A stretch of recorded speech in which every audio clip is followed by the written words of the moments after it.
First things first, can you see the movement is coming back? So yay. I'm very, very, very happy to see that this side is returning. It's coming back to life. I will soon be back to full strength, full Louise, full confidence. And before we dive into my personal weight loss tips, don't you just love my little design? Yes, I made a short about this, but for those of you who didn't see the short, I did that with the Hotfix Rhinestone Applicator. So today I thought I would give you how I personally, actually, in my mind, in my body, manage my weight, lose weight if I'm on a weight loss journey, just how I think about weight and weight loss and how I talk to myself about it. So I was going to do like a list. I might also do a list video at some point later in the future, but I just want to share with you how I do it. I'm not a guru. I'm not an expert. I'm not I don't know, whatever you want to call it, but I do feel like I figured out just how to keep my weight in check as somebody who, when she was young at 19, got not obese, but got fairly heavy for her short frame. So you guys have seen these pictures. I kind of feel like I repeat myself over and over. For those of you who do watch a lot of my videos, I guess it is what it is. But for those of you who are new here, I got up to a weight of around 65 kgs, which I think, if I'm correct, is about 141 pounds. And that was when I was young, where I should have been, well, by hormonal standards, slimmer or at my slimmest. And I got there from emotional eating. And so when I lost that weight, when I was like 19, 20, as I slowly started to lose that weight, I remember being hyper aware of all the things that would work for me and for my body. And I've told you guys before, what worked for me the best is just portion control, going to bed feeling like I wasn't overstuffed, and walking. It really was as simple as that. I will still make my whole weight loss journey video. I'll remake that video for those of you who know that video got taken down. But today I just want to share with you how I do it now as a perimenopausal woman. So right now, you guys know that I'm recovering. I have been cleared to exercise again now. So what I've been doing lately is just very, very gentle walks and a little bit of at-home movement. And I've made a video on that. Here's the icon, and I'll link to that down below. So I've been keeping it gentle, and unfortunately, when I don't exercise, sorry, there's a hair. When I don't exercise quite regularly, I do tend to lose the motivation to sort of eat healthy or stick to what I call the gym diet or a stricter way of eating. So lately, I've just been eating whatever, whenever, but my weight is still kind of contained. This morning was the heaviest, 53.5 kilograms, which is not heavy in and of itself. I'm not saying it's heavy. It's heavy from where I was a short while ago. So I've put on 2.5 kgs. I know though I've lost a bit of muscle volume. So the weight, there might be a little bit more fat gain. And I mean, if you think about 3 or 4, no, how many would that be? Bricks of butter. A butter brick is 500 grams. So let's say I've put on 2.5 kilograms. That is 5 bricks of butter. If you think about it like that, it's like, whoa, okay. But what I'm trying to do is, look, some days I've just let go and eaten whatever I wanted, and that's also okay, which is the first point, I guess, if I try and make a point here, is that if you don't stick to a diet and you have whatever is going on in your life, you are emotional, bored, angry, stressed, and you overeat one day, don't beat yourself up. I've learned to not do that. Do not beat yourself up. I don't beat myself up anymore. I know I've been going through recovery. I've been going through the emotions of having a face that doesn't want to work due to temporary paralysis. It's an emotional time. And so I've given myself grace to have a up and down experience with my weight loss and my eating. So that is number one, is be gentle with yourself, be kind to yourself, give yourself grace. If you do want to sort of follow an eating plan, that's fine, nothing wrong with that. But if you can't stick to it 100%, that's okay too. Another tip, this is like the second thing I really always try and do, is make it flexible and make it suit me and adapt it to me, my needs, my wants, my preferences. So even the gym diet, I will follow that, but I will adapt it, include foods that I like. Like if you just don't like, let's say, sweet potato, don't eat sweet potato, even though a lot of fitness people say how good it is for you. If you hate it, you hate it. Don't eat it. If you hate broccoli and it's on every freaking meal plan, which it is, don't eat the broccoli. If you love a certain food, my advice, at least this is how I do it, I don't cut it out. Like I love chocolate and I love chocolate cake and I like certain, like coffee. So I find ways to build it in to my calorie budget, or I just have a day where it's a stuff a day or whatever. And I play around with that. Now, if you are very triggered by the scale, this is not going to work for you. But in general, I weigh myself every day just to see where I'm at, just to see what the day's eating the day before did, just to see whether I have gained. And I'm not triggered. You know, at one point I used to think, oh, is my mood dependent on the scale? I've actually broken that now. I don't care. I really don't care. If it goes up, it goes up. I mean, but it's just information. And I invite you to use all these tools and tricks like tracking, weighing your food, weighing yourself on the scale, or using a tape measure as purely information. You know, ladies, I find we do get very emotional about our weight, and I wish we weren't. I wish it wasn't such a sensitive topic for all of us, but I understand why. It is the society we live in and the high pressure on women to be thin. Even those of us who naturally are not thin, we feel this pressure and it's ridiculous. I mean, it's ridiculous. We all have different body shapes and sizes. And I personally, I wish there was more acceptance of everyone as they are. But the thing is, we mustn't let external pressures cloud our own judgment of our bodies. So don't chase unnatural thinness at all costs. Yes, get to a healthy body weight. That's fantastic. But know where that is for you. And I've realized for me, if I'm trying to compete, get on stage and compete in a bikini contest, that's different. That's a whole different ball game. That is maybe a little bit too lean. It's probably not something we should all do. It's not something anyone should aspire to do for like as a lifestyle. So there's differences. But for me, a healthy body weight hovers around 51, 52, somewhere around there where I feel good. Like right now, I've got a bit of a belly again, but that's okay. You know, I still haven't gained too much extra body fat, and that's fine. So I think you need to know where your healthy body weight is. I'm not lean right now. In fact, I took pictures. I'll put them on the screen. I'm not lean, but I'm not overweight. I'm not, I look fine. I look okay. And so here's the other tip, I guess, is that if you are pretty consistent most of the time, day in and day out, week after week, year after year, and by day in and day out, I mean, you have your rest days and you have your cheat meals, it's fine. But if overall you are keeping pretty consistent, a month off, it's not going to be the end of the world. If in general you keep a healthy lifestyle and in general you eat healthy, then you can get away with some time off if you're injured, if you're ill, if you're recovering. Your body actually copes really well with that when you are, in general, fit and healthy. So that's why I never kind of let my health and my fitness go for too long. I'm so glad I'm cleared to exercise again. So that is the other thing, is that try always to strive for your best health outcomes all the time, because you are worth it. You must invest in yourself, and it's never a waste. It's never a waste. You know,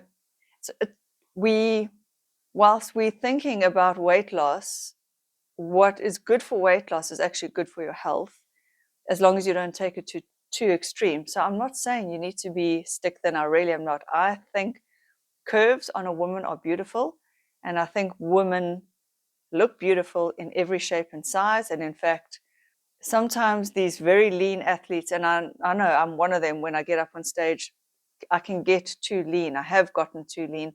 It can look unnaturally too sick, too lean, too weird. You know, a woman with some soft curves in a bikini looks beautiful. Again, I'm not talking about the extremes. I'm talking about finding a healthy, reasonable body weight for yourself. And it may not be the body weight you were when you were 15, 16, 17, 18. I mean, for me, at about 18, 19, that was when I picked up the weight, but that was such an emotional time in my life.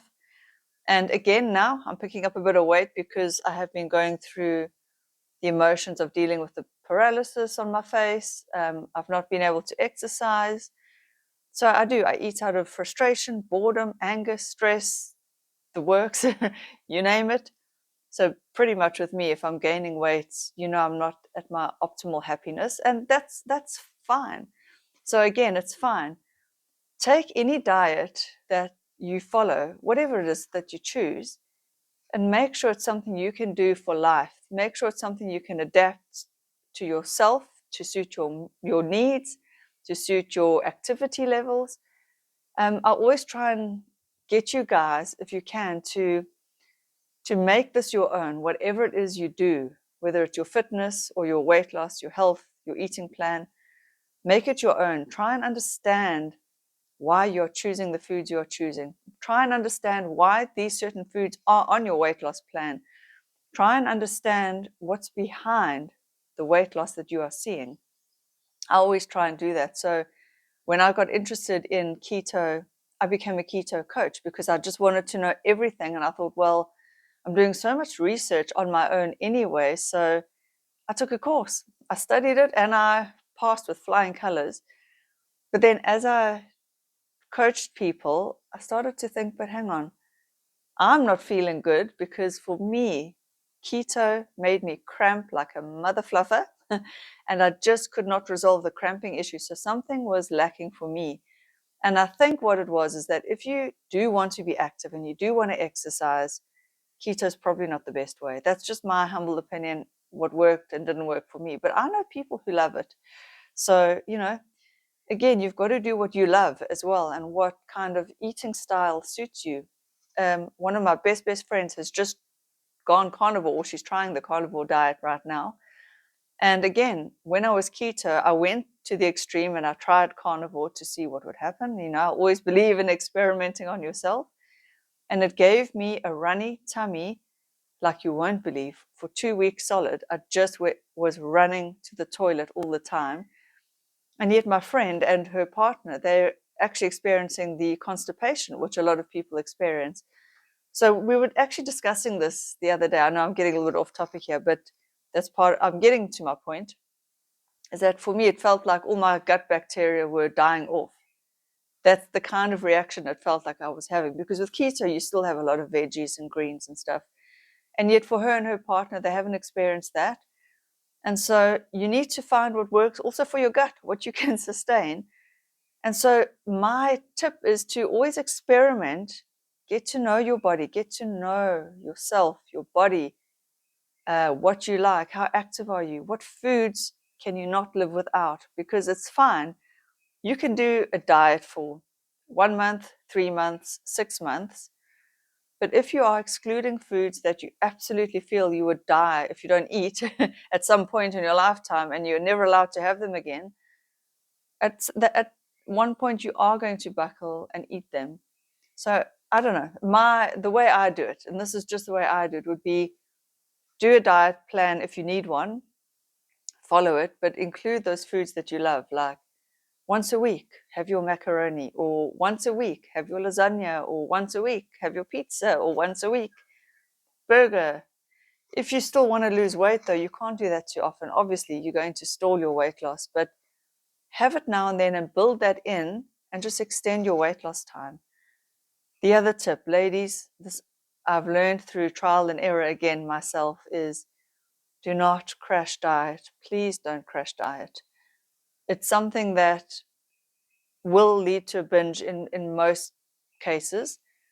Now, this is sometimes where I think fasting could also lead to a binge depending on how you handle fasting.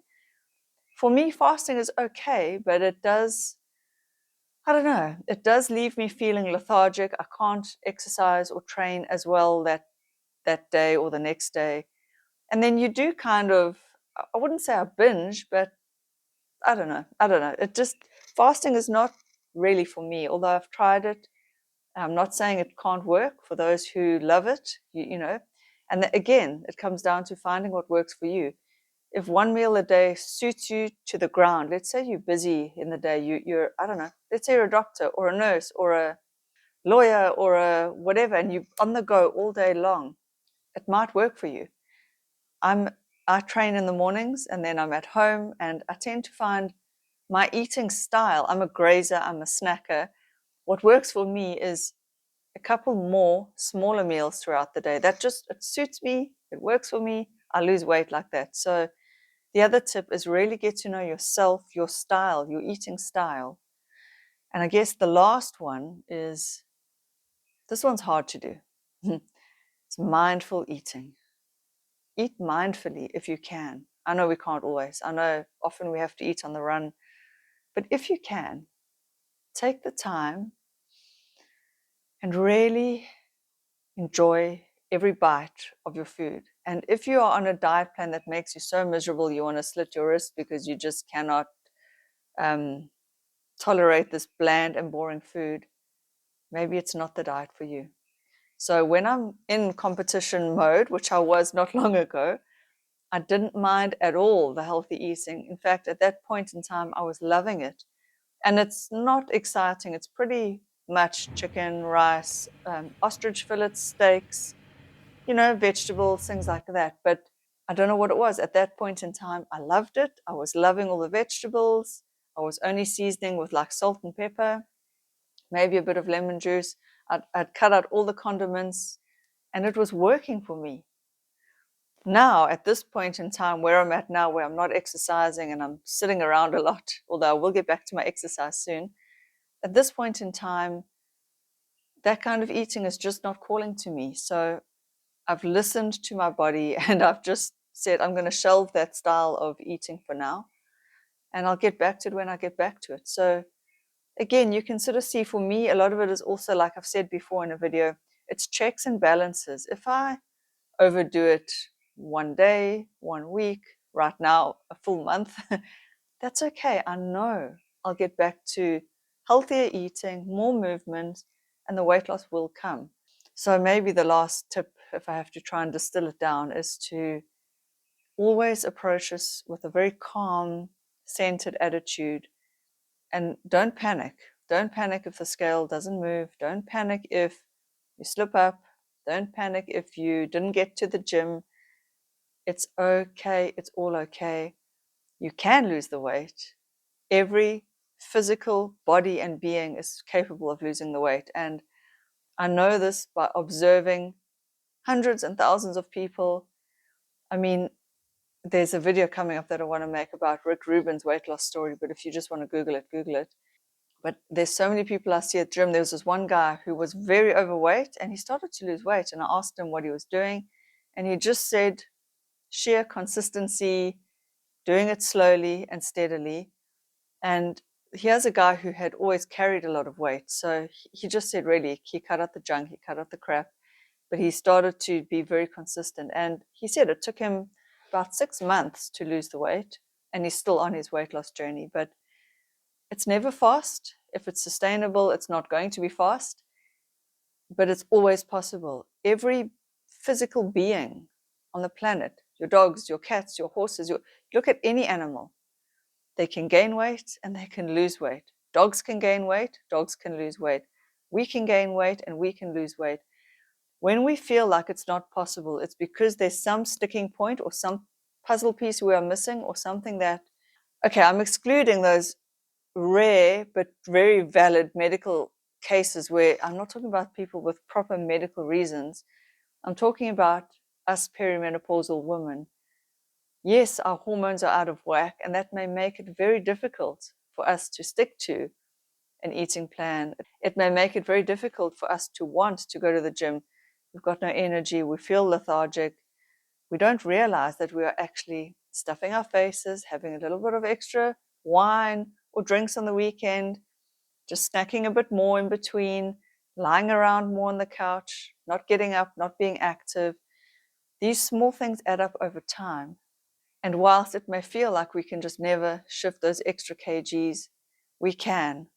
It might be a bit more challenging, it might be a bit more difficult, but it's 100% possible.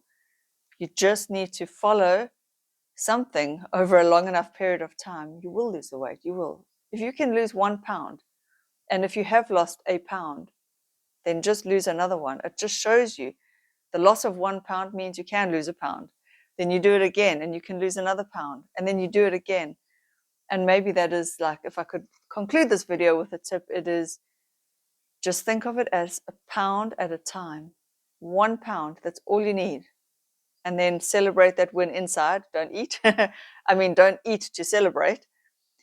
And then do another pound. Even if you give yourself a break, you lose a pound and you say, okay, well, that's fine. Do what you were doing. Lose the next one. Celebrate. Do what you were doing. And just keep slowly, slowly, slowly doing it like that. And I think that really is it. It's getting to know your psychology as well. How you psychologically work will determine what kind of a diet and weight loss method will work for you, because some people really do. They respond very well to this all or nothing, black and white, like I'm on a diet and I will not deviate and I'm going to be strict. That works for them. For others, a far more gentle, flexible approach, like if it fits your macros kind of approach, or intuitive eating, that really works for them. For others, just being very methodical, calorie counting, weighing, measuring, that works. For other people, it's just give me a diet, tell me what to do, and I don't even want to think about it. So there's so many different psychologies, and for me, I like to know why I'm doing it. I like to know the reasoning behind why it works. I like to know everything. That's why I guess I've got this channel, is because I've done so much reading and so much research on it. And then that gives me the knowledge and the power to say, I'm going to choose this food, I'm going to choose that food. And it really comes down to a choice. It comes down to empowered and informed food choices. And like I say, it is all about the food rather than the exercise. The exercise is good for so many things. But when it comes to the weight loss, the food is the key. It really is. See you guys in the next one. Bye.